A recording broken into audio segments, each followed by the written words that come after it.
Le tonnerre grondait au-dessus de la ville comme une bête blessée. La pluie s'écrasait contre les vitres du centre hospitalier Saint-Alexandre froidement, furieusement. Mais à l'étage pédiatrique, ce n'était pas le ciel qui effrayait le plus. C'était le silence assourdissant entre deux bips d'un moniteur cardiaque. Émile Valenfort, magnat de l'immobilier surnommé le roi du béton, se tenait pétrifié devant un petit berceau d'hôpital. Lui qui dominait les salles de réunion et écrasait ses concurrents par sa seule voix, n'arrivait plus à parler. Son fils, Noah, 6 mois, luttait pour respirer. Ses lèvres bleuies, sa peau presque translucide. Son petit torse se soulevait faiblement, comme si chaque inspiration coûtait une vie. À quelques pas, Anaïs, la mère de Noah, s'était effondrée sur une chaise, murmurant des prières hachées par des sanglots, des prières qu'elle n'avait pas prononcées depuis des années. « Je n'ai rien vu. J'aurais dû voir. » Autour d'eux, une armée de blouses blanches se pressait. « Saturation en chute libre !» s'écria une infirmière. « Adré, vite !» cria le docteur Delcourt, chef du service pédiatrique. « On a tout tenté. Il ne réagit à rien. Il fait une réaction allergique massive. » Le père, incapable de contenir son désespoir, frappa le mur de sa paume. « Faites quelque chose! Sauvez-le! Je me fiche du coup, de tout. » Mais cette fois, l'argent ne servait à rien. Ce qu'ignorait Émile, c'est que dans un coin sombre du couloir, un garçon de 10 ans observait toute la scène. Assis sur le linoléum, sale, discret, comme un fantôme de la ville. Il s'appelait Kézian. Il n'était pas censé être là. Il avait suivi en cachette l'ambulance de sa grand-mère, admise pour une crise cardiaque. Depuis, il se terrait près des distributeurs automatiques. Mais Kézian n'était pas un enfant ordinaire. Il avait vu sa petite sœur faire un choc anaphylactique 2 ans plus tôt. Les médecins avaient hésité. C'était un voisin, pas un professionnel, qui avait sorti un stylo d'adrénaline et sauvé la vie de la fillette. Depuis, Kézian lisait tout ce qu'il trouvait sur les allergies, les traitements d'urgence, les symptômes. Une manière de ne plus jamais rester impuissant. Ce qu'il vit ce soir-là dans la chambre du bébé le glaça. « Ce n'est pas de l'asthme, marmonna-t-il. » Il s'approcha, tapi dans l'ombre. Le bébé devenait livide. « L'oxygène chute !» hurla une infirmière. « Médicament inefficace !» cria une autre. « Mais c'est quoi ce truc ?» s'étrangla Dr Delcourt. Kézian fixa l'étiquette d'un flacon. « C'est Frixone. Une molécule. Celle qui avait presque tué sa sœur. » Il reconnut la rigidité du corps, la rougeur sur les bras de Noah après chaque injection. C'étaient exactement les mêmes symptômes. Il eut peur, peur d'être rejeté, invisible. Qui allait croire un gosse sale, seul, sans badge, sans statut? Mais quand le moniteur cardiaque émit un bip plat, il n'hésita plus. Il bondit dans la chambre et hurla « Stop! Arrêtez tout! Vous l'empoisonnez, il est allergique !» Le silence tomba. Une infirmière sursauta. Le père se retourna, fou de rage. « Qu'est-ce que ce gamin fait ici? Sécurité !» Mais Dr Delcourt, interloqué, tourna les yeux vers Kézian. Quelque chose dans son regard, ce mélange de peur et de certitude. Elle avait lu une note floue dans le dossier de Noah. Une allergie familiale? Elle l'avait ignorée, faute de temps. « Explique-toi, » demanda-t-elle brusquement. Kézian déglutit, vacilla mais tint bon.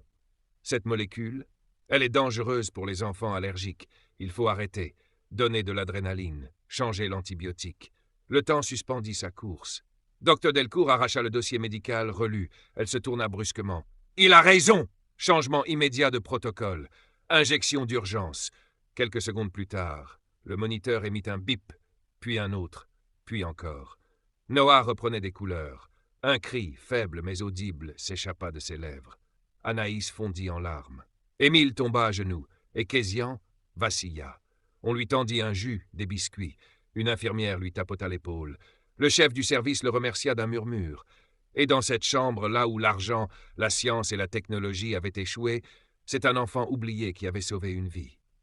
Émile s'avança vers lui, les mains tremblantes. « Comment tu as su ?»« J'ai juste reconnu les signes. C'est arrivé à ma sœur. » Émile s'agenouilla, les yeux brillants. « Tu as sauvé mon fils. Tu as sauvé ma famille. » Et dans les couloirs de l'hôpital, une rumeur naquit. Le miracle du petit garçon inconnu. Celui qu'on n'avait pas vu arriver. Celui qu'on n'avait pas écouté. Celui qui avait tout changé. Si tu es encore là, c'est que cette histoire t'a touché. Alors n'attends pas. Abonne-toi maintenant, active la cloche et laisse un like pour soutenir ce genre d'histoire vraie qui parle à tous. Ton soutien compte et on continue l'histoire maintenant. Le calme était revenu à l'hôpital Saint-Alexandre. Mais dans les entrailles du bâtiment, là où la lumière est toujours trop blanche et le silence toujours trop lourd, le destin de 2 familles venait de basculer. Noah, le fils du puissant Émile Valenfort, avait survécu. Et si les médecins recevaient déjà les éloges, seuls quelques rares membres de l'équipe savaient la vérité. Ce n'était pas la médecine qui avait sauvé Noah. C'était un garçon de 10 ans, en basket trouée et veste trop grande. Un garçon dont personne ne se souciait. Un garçon du nom de Kézian. Il n'était pas rentré chez lui cette nuit-là, parce que personne ne voulait le laisser repartir comme ça. Tandis que sa grand-mère dormait dans une chambre du service cardiologie, Kézian s'était endormi sur une banquette, recroquevillé dans sa veste, la tête posée sur son sac à dos râpé. Il n'entendit pas les pas qui approchaient, ni la silhouette qui se pencha sur lui. Émile, le père de Noah, toujours vêtu de son costume noir froissé mais avec un visage totalement changé. Il s'assit lentement près de lui et murmura « Hé, réveille-toi, champion !» Kézian ouvrit les yeux et sursauta. Il se figea, prêt à s'excuser, à fuir. Mais Émile ne cria pas. « Je veux parler avec toi. Juste t'écouter. » Kézian baissa les yeux. « J'ai rien fait d'extraordinaire. Tu as fait ce qu'aucun adulte dans cette pièce n'a eu le courage de faire. Tu as parlé. Tu as agi. Tu as sauvé mon fils. » Un silence. Dense. Puis Émile reprit plus bas comme un aveu. « Tu sais, je passe ma vie à me méfier des gens, à chercher les mensonges, les failles. Mais toi, tu m'as juste dit la vérité, sans rien attendre. » Kézian ému n'osait plus le regarder. Alors Émile posa doucement une question, celle qui allait tout changer. « Si je pouvais t'aider, vraiment, t'offrir quelque chose de grand, tu demanderais quoi ?» Le garçon hésita. Son cœur battait trop fort. « Je veux juste que ma grand-mère aille mieux et apprendre, comprendre, peut-être devenir médecin, pour aider les autres, comme ma sœur, comme Noah. » Émile sourit. Il sortit son téléphone, passa un appel immédiat devant lui. « Charles, amène ma voiture, pas pour moi, pour ce garçon et sa grand-mère, et une équipe de professeurs, qu'ils soient les meilleurs. On commence ce soir, et fait créer un fonds à son nom, une bourse complète, tous frais payés, jusqu'à l'université. » Kézian resta muet. Les mots n'existaient pas pour ce qu'il ressentait. Pourquoi? Pourquoi lui? Émile posa une main sur son épaule. « Parce que le monde a besoin de plus de gens comme toi, des gens qui voient, qui comprennent et qui agissent. Tu n'as pas sauvé que Noah. Tu m'as réveillé, moi aussi. » Dans la limousine, quelques heures plus tard, sa grand-mère, toujours sonnée par l'anesthésie, le regardait sans comprendre. « Qu'est-ce que t'as fait, Kézian? »« Il nous emmène où ?» Il haussa les épaules, gêné. « J'ai juste aidé un bébé. » Mais ce qu'ils trouvèrent à l'arrivée n'avait rien d'ordinaire. Un penthouse, une vue à couper le souffle sur la ville, des draps propres, une chambre pour 2, du silence, de la chaleur, et pour la première fois de sa vie. Kézian dormit dans un vrai lit. Le lendemain matin, le soleil perçait à travers les vitres. La ville brillait comme une promesse. Kézian ouvrit les yeux sur un monde qu'il n'avait jamais connu. Il entendit des voix à travers la porte. Claudia Valenfort, la mère de Noah, donnait des instructions strictes. Pas de médias, pas de photos. Ce garçon n'est pas une mascotte. Il mérite le respect, pas l'exposition. Kézian se leva. Son cœur battait à tout rompre. Il pensait encore rêver, mais tout était bien réel. Quelques heures plus tard, il se retrouvait de nouveau à l'hôpital. Mais cette fois, tout avait changé. Les regards, les sourires, les infirmiers le saluaient, certains chuchotaient son nom. Et puis, Noah. Dans une chambre privée, l'enfant tendit ses petites mains vers lui, accrochant son doigt avec une force étonnante. Claudia éclata en sanglots. Émile s'agenouilla et tendit 2 enveloppes. « Celle-ci, c'est pour vous, ta grand-mère et toi. Un appartement, de la nourriture, de quoi vivre dignement. Et celle-là, c'est ton avenir. Une bourse, collège, lycée, études supérieures, médecine, ingénierie, ce que tu veux. Pas de conditions.